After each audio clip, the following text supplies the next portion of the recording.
I think each of us carries a personal hair story, whether you decide to go natural, braided, locked, wear jewels, wear it up, wear it down, wear your natural curly fro. I think it's such a personal journey, and so I'm excited to be able to share that personal journey with my colleagues who know what it's like to, sometimes your curls don't do what you want them to do, and sometimes you're like, ooh, I gotta find someone to braid my hair real quick, and it's been a minute. So it's really nice to be able to have that camaraderie, not just amongst friends, but amongst colleagues who know how personal that journey is. And so up next, I'm excited to introduce another one of my amazing colleagues, Representative Henries, to give some words as well.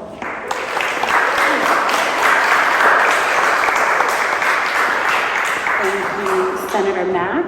I always say every time I get up for speaking engagements, I wish I had prepared something, but then I remember that I'm always best off the cuff. So you guys will always get something from the heart when I'm speaking, and just know that. So if I start to ramble, just follow alongside with me, because this is important. This is actual history in the making. I always say, I never imagined in all of my lifetimes that I would actually be here as a voice that kind of helps to talk about these important things like our crowns. I remember last year, I work as a theater teacher at a mostly Black and Brown dance studio, and I wrote a show called Here I Am. And the point of the show was to highlight the beauty, but also the pain of what's come to be with our struggle in hair, whether it be from colorism that we've experienced even amongst our own community versus natural versus straight, the hurt that happens when you see kids getting pulled out of school because their hair is considered a distraction. I don't know about you, but my hair's popping. I've never considered it a distraction. But these are things that are real lives. And I remember teaching my kids, who range anywhere from 6 to about 16 years old, and having these conversations when I first started to present the show to them. I said, okay guys, so talk to me about your hair. Talk to me about what you feel.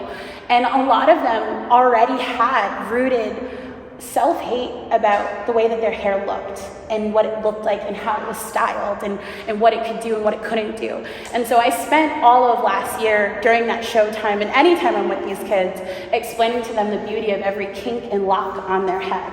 And in that show, we talked about a lot of different things, so much so that parents came up to me and said, oh my God, I didn't realize that's so much of who we are, and that's important. And you brought so many great points up about the history of hair. And I agree with my colleagues that it's well overdue that the representation here is no longer just the blood and sweat and the tears of our ancestors of this building, but actually our presence as we stand here and as we talk. One of the things that blew my mind in doing research for Here I Am when I wrote it last year, or the year before, actually, it was a lovely project, but it was a labor of love for sure, was literally our hair was our salvation as a people. They braided maps into our scalp in order to keep track of where we were and how to get back home. We kept food in our braids in order to make sure we had enough food or sustenance on our journey as slavery was happening, as everything was happening. Our ancestors went through a lot through our hair. And watching the beauty now, and for instance, seeing my colleague Senator Mack rock her beautiful braids, I think about that history and how it's important that it's seen in every hall of this space continually. And not just from voices like us, but just in the everyday, in events like this, where you guys just show up. And my favorite word to associate with people of color is joy. Always joy. Every event I go to, I was saying to my colleagues at my other job of many, that I'm tired and I'm exhausted and I have an event to go to. But I know that when I go there, the joy, the love, the beauty of everything will fill me back up. And it always does. So I thank you guys so much for showing up and showing out with your beautiful crowns.